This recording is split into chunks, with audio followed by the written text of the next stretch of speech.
Welcome to Grandma Magic, a podcast from the Grandmother Collective. We are a nonprofit organization that supports and advocates for a world where a grandmother's power is seen, cultivated, and activated for positive change.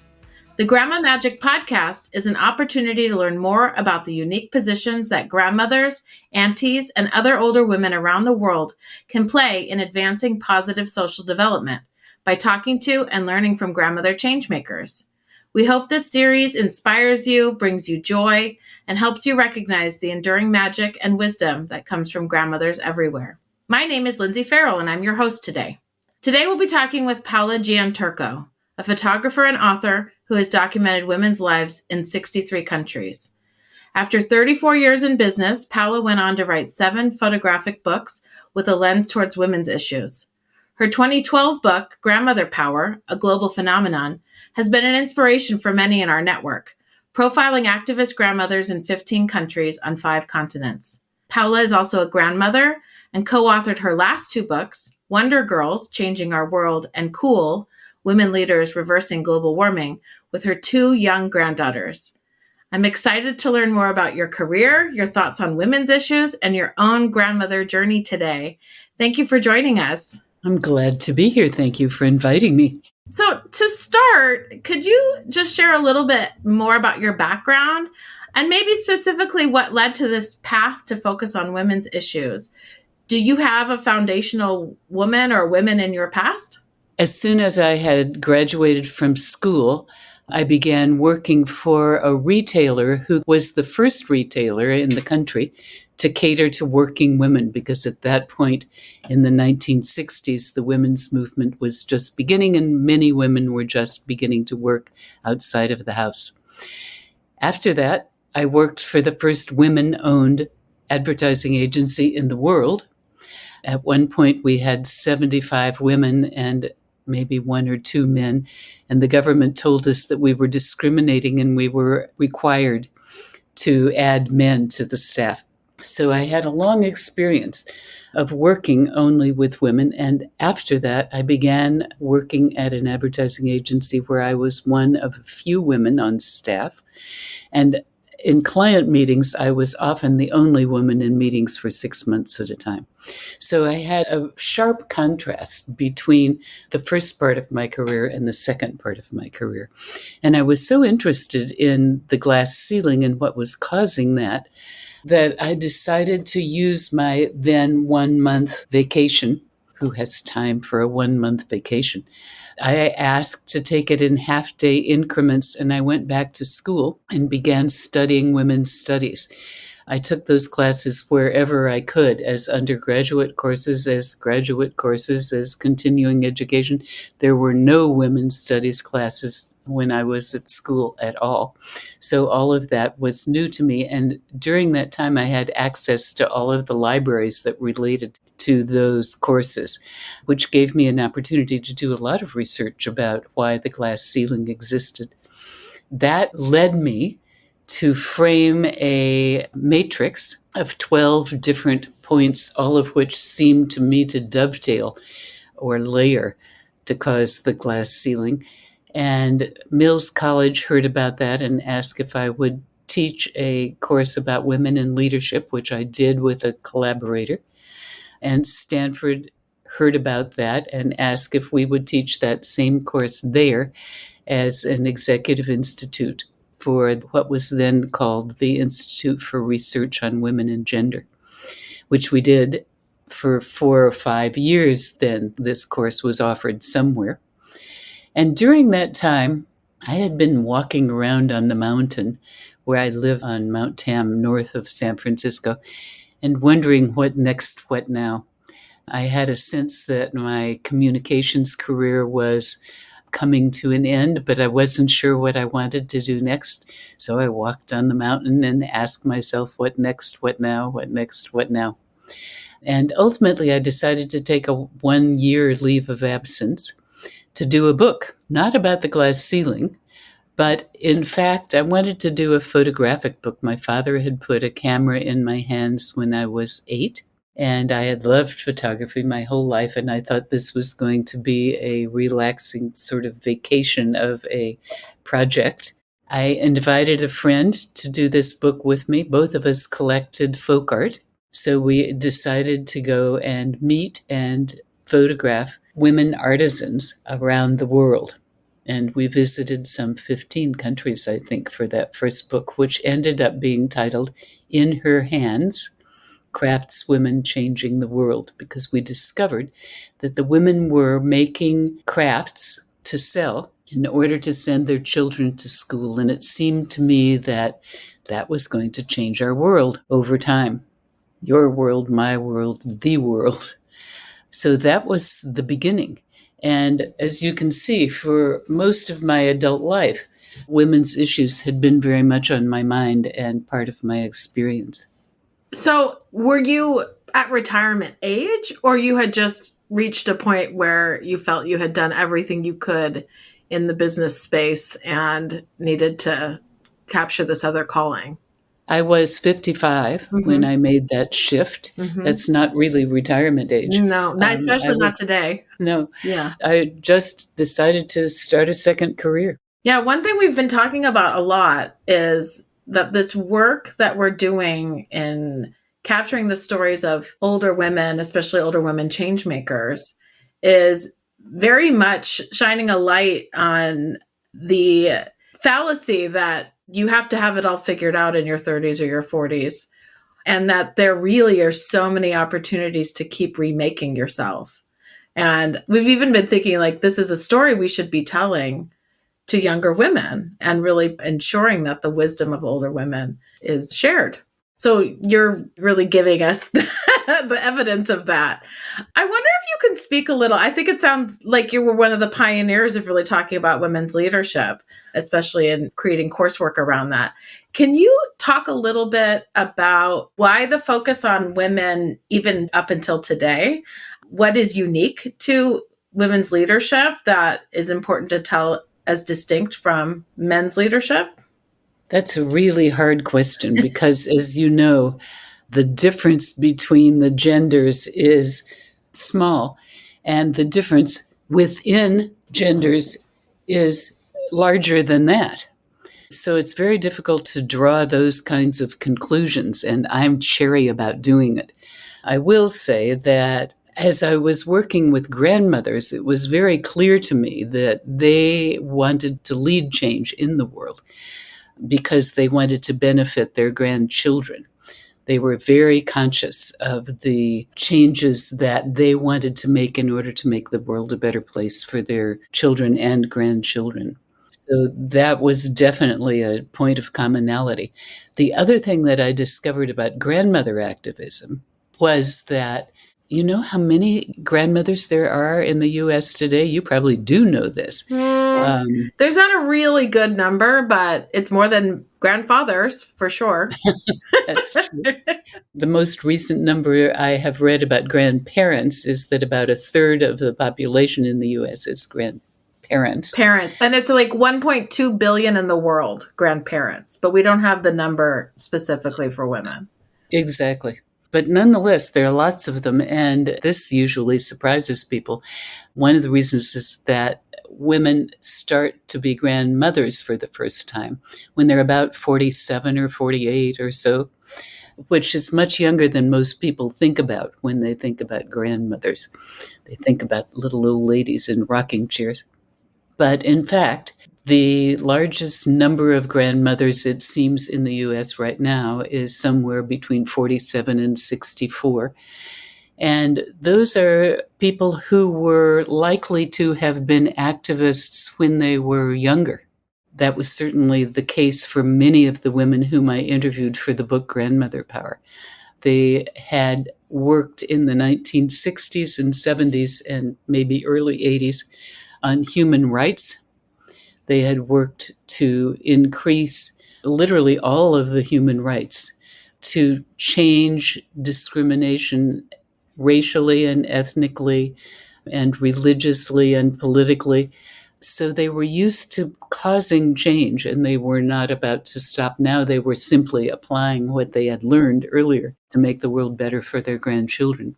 We've been having also a conversation about the earning of elderhood, that you can age, but to become an elder and to take the responsibility of what that means isn't always what people are, they're not sort of always recognizing that responsibility or earning their elderhood. And one of the things that we're hearing from grandmothers all the time, and I wonder if this was maybe your own personal experience or experience that you had in that grandmother work, is that there is a status change that comes with the birth of that first grandchild, where you become a new type of person. Maybe you become an elder and you feel that sense of responsibility for the wider world. You're really thinking about a better future. Do you feel that that is the case maybe in your own personal situation or in the conversations that you've had with women? I don't think I've quite asked that question that way, although I wish I had. It's a fascinating idea. My own experience was that I was so delighted to have these new granddaughters. I have 2 granddaughters, as you mentioned, that it changed my life in a wonderful way. I wasn't sort of imbued with a new sense of responsibility. I was imbued with a new sense of joy. And I was fortunate early in their childhood to have had a wonderful conversation with them. And they call me grandmother. I'll tell you this story. They call me grandmother, and they call their other grandmother grandma. And they had been to visit their other grandma, their grandmother, other grandmother. And I came to visit one time soon after that. And because they were habitually calling their other grandmother grandma, they called me grandma by mistake. And they kept doing that, and they were mortified. And I said, it's okay, because we're all grands, and so are you. Well, they were at that point ages 5 and 8. And we started right then, that minute in that conversation, a grand club. And immediately the 5-year-old said she wanted to write our motto. She wanted to create our motto. And I said, okay. And she said, we are grand, will always be grand. Go grands. Threw her arms up in the air. And her older sister said she wanted to do our pledge. And she said, we are grand, will always be grand. Together we'll stand, we'll lend a helping hand. And that couplet, together we'll stand, we'll lend a helping hand, really defined our relationship to each other. And from the beginning, it was very clear that I would help them and they would help me. And there were many, many instances in which they helped me. And if you want, we can talk about some of those stories. But that really was the premise of our relationship starting at the beginning. Now, did that assume a responsibility of being an elder? I'm not sure. I was establishing a new kind of relationship for us. And that maybe it's one other people would like to copy. Yeah. Actually, I would like to hear more about the relationship you have with your granddaughters, and how did you get to the point of deciding to co-author books with them? And what was that experience like? I know that you did interviews. Did you travel with them as well? Yes. Let's talk about Wonder Girls first, because that's the one I did with Alex. Both of the girls were 11 or 12 when we were working on these books together. It was a natural development in both instances, and it grew from a real need to have their perspectives on these books. Wonder Girls was a book about girls who were ages 10 to 18 who were activists. To my knowledge, nobody had documented girls that young at that point. The book came out in 2017. And in fact, I had for several years been aware that activist girls were making big changes, literally all over the world. As I had traveled for the prior couple of books, I had been making notes to myself about girls who were doing interesting work. But I thought it was inappropriate for me as a grandmother to be writing about Wonder Girls without the perspective of a Wonder Girl in the project. I really needed to have the perspective of someone who was nearer the age of the girls in the books. So I invited Alex to do that project with me because I had a real need for her help. And she knew that, and I think was pleased to be invited to work with me. Yes, we traveled together some, not as much as I would like to have, but we did go to Mexico together. It was great traveling with a 12-year-old. I mean, for one thing, she knew everything about technology that I don't know. She was using Google Translate to figure out what was on the menu. She was the only one who knew what was on the menu in Mexico. I had no idea. I would get as lost as I was driving around to do interviews with her in Los Angeles. And she would say, "I've got it, grandmother." And she would get out her Google Maps long before I understood what to do with a Google map. But more than that, because she had learned to take pictures from her father, just as I had learned to take pictures from my father, she hadn't had formal lessons in photography. And so her creativity was sort of unbound. She came at taking pictures in a very imaginative new way. She planned the composition of the pictures in a way that was much freer than what I was doing. So, in fact, I learned a lot from Alex as we were working on Wonder Girls. The same was also true when I invited Avery to work with me on Cool. Avery, again, was ages 11 and 12. I'll tell you something, if you don't have an opportunity to hang out with 11 or 12-year-old girls, figure out a way to find one and spend lots of time with her. It is great. I will have one in 5 years. I'm not there Well, yet. you're in for a treat. Again, I needed Avery's perspective. Cool was a story about girls and women around the world who were working against climate change. And because the big impact of climate change, unfortunately, is going to fall on people who are the age of Avery as grown-ups, I really thought it was appropriate to include her perspective in that project. She and I traveled with her father all over the United States. We did about 8 interviews in the US, and I did the rest of that travel because, of course, if you're 11 or 12, you have to go to school. That's boring if you're a grandmother who wants company. So again, I learned amazing amounts from Avery, and she helped me when I was in real pickles, as I was saying earlier. So, for example, on the very first interview, we got there early by about 15 minutes. We were sitting in the car outside of the building where we were to interview a woman who runs an international company. And Avery offered me a caramel. And at first bite, the caramel took the cap off my front tooth. And I was just unglued. I thought, how can I do this interview without moving my mouth? And then I thought maybe I could have Avery do the interview by herself. She and I had made up all the questions together, but she'd never even been in an interview, much less conducted one. So as I was sort of wringing my hands and worrying, she said, "Grandmother, can you embrace this situation?" And I said, "What?" And I said, "What are you talking about?" And she said, "Well, once we begin talking, nobody's going to be looking at your tooth. They're going to be looking at your eyes." And she just began talking me down until it was time to go in. And I thought, I just have to go do this. And she was absolutely right. Of course, nobody, not one person in that room said anything about my missing front tooth, that I looked like an edgeless old witch. And as we left afterwards, somebody had been drawing with chalk on the sidewalk. They had left some big, fat, pink, blue, red, white chalk.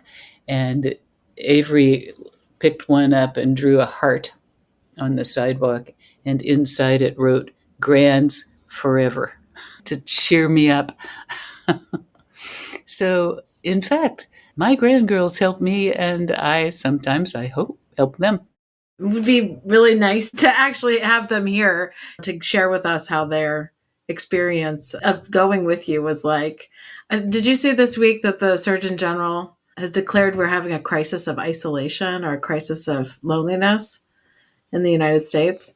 And I wonder if you've given us some advice for connecting with your grandchildren in a particular way. And there's lots of organizations and people trying to really create better quality grandparent-grandchild relationships. But in general, do you have any sort of ideas about other ways that people across generations might connect that you've learned from your travels and experience? It's very interesting because as I've traveled, I've seen the full range of grandparent grandchild relationships. I'll give you an example. In Mali, there are 6 villages where the grandmothers, not the grandfathers, the grandmothers, are sent out of the village and essentially isolated in villages of their own. And they send a child out with food for them every day. But they otherwise have no connection with even their own families. Are they widows? No. They're still married. Interesting. Some of them. So that's one extreme. On the other hand, in some instances, grandmothers are taking care of children.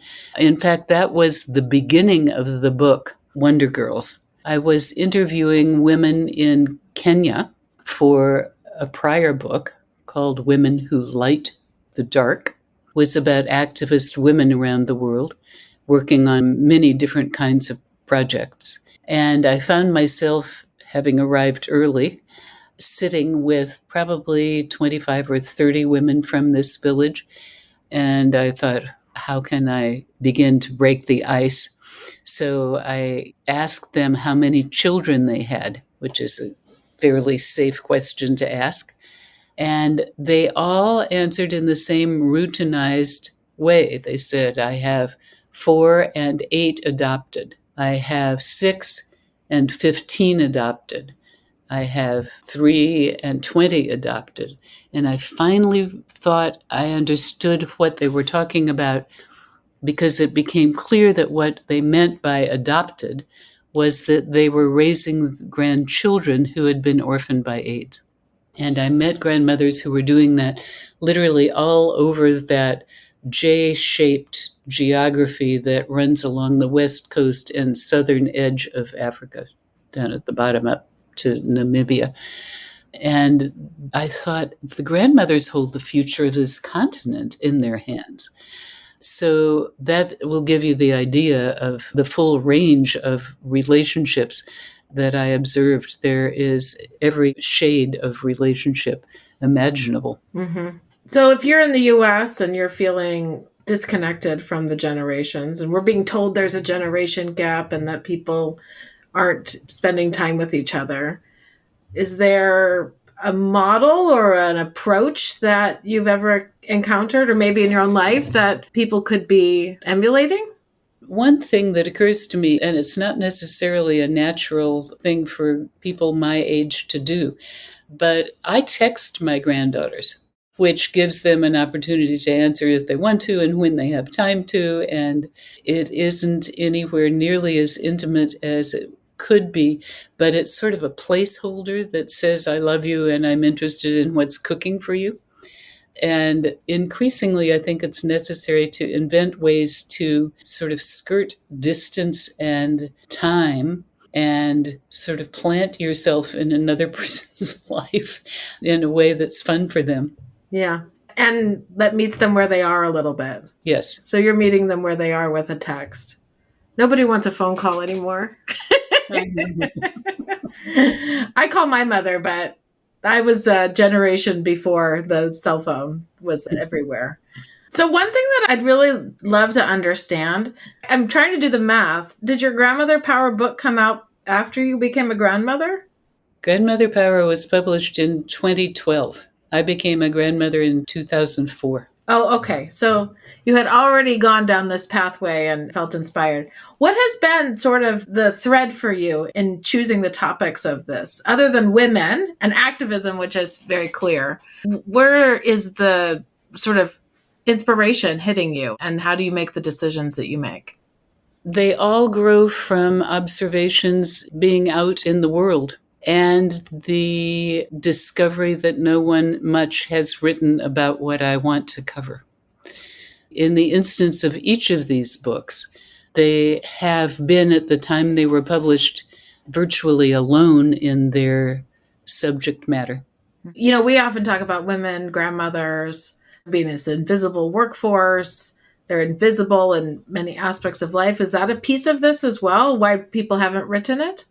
Let me just back up a minute because I must not have made it clear. The decision to do all of my books, not just the grandmother book, but all of them, has come from the discovery that no one has written about that yet, whatever that is.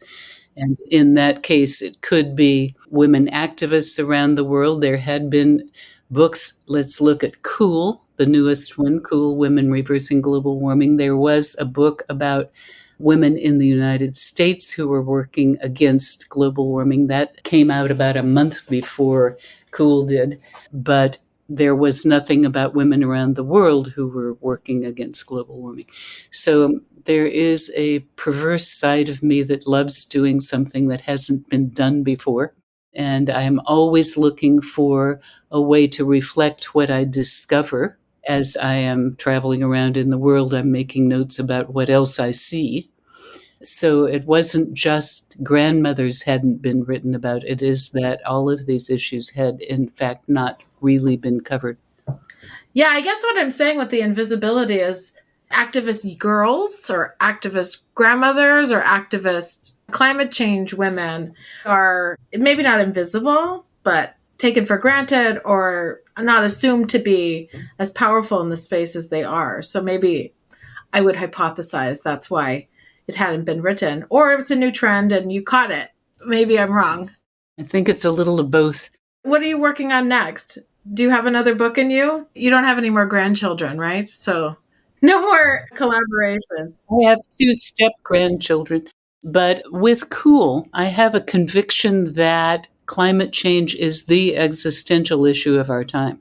So I really want to spend the next 3 or 4 years working on generating climate action. That book not only tells the story of women climate leaders, but it also tells their recommendations for what people, readers, can do to affect climate change and curb it. And each chapter ends with 3 to 6 ideas.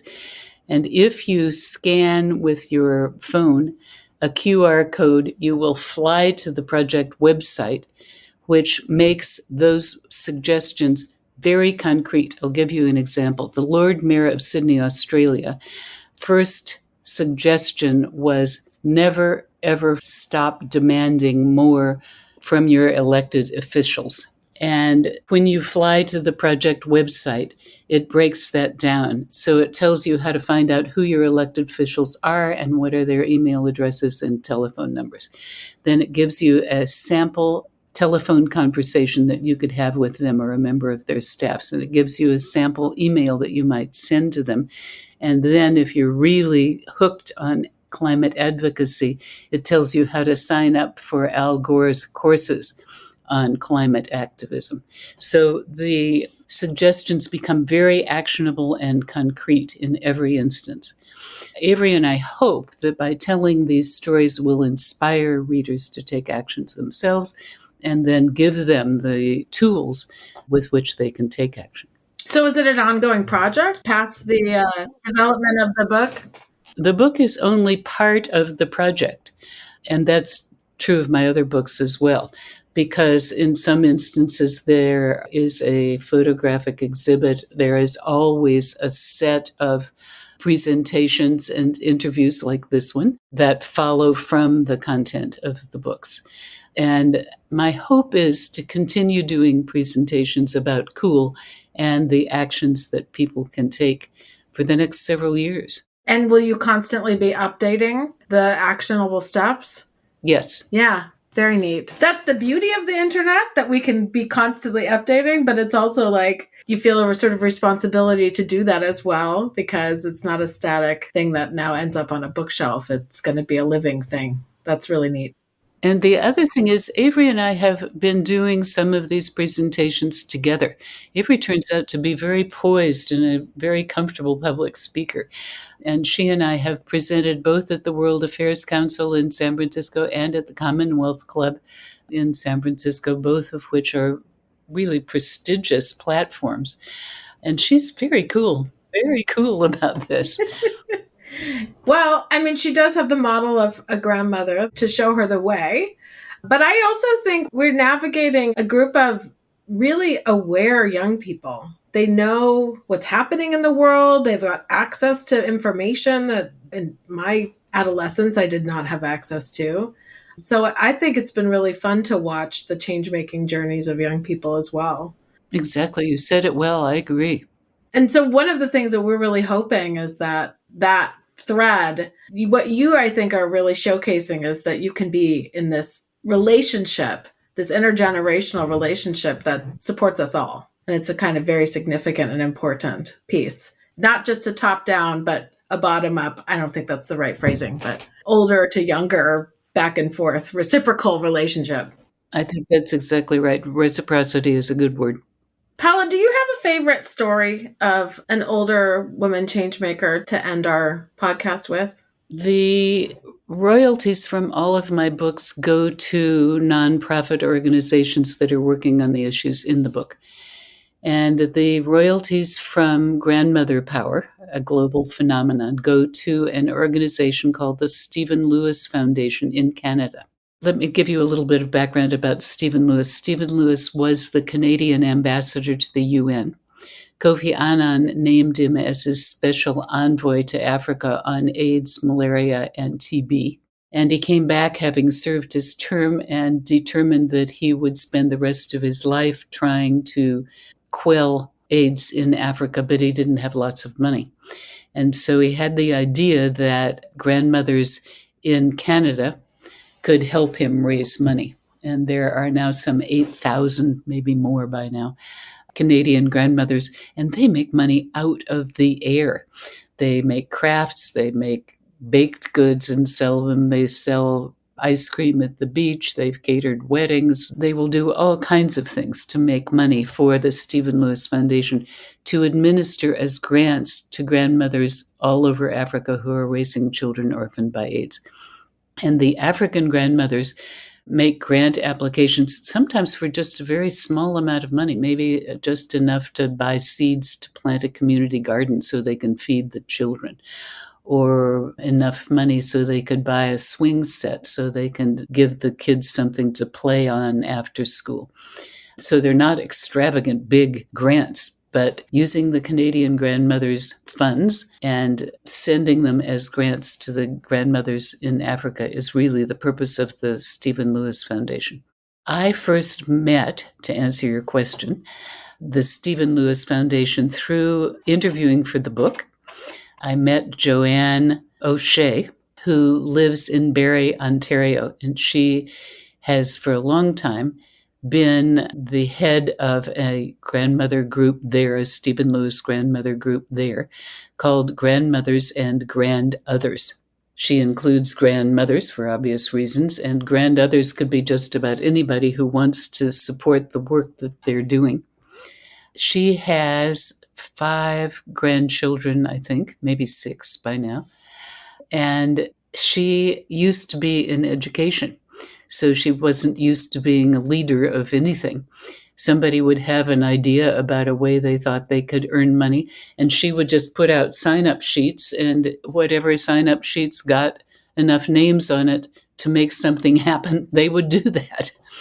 It was a great way for consensus leadership to evolve. She has come to some of the presentations that I've done both in Canada and in the United States.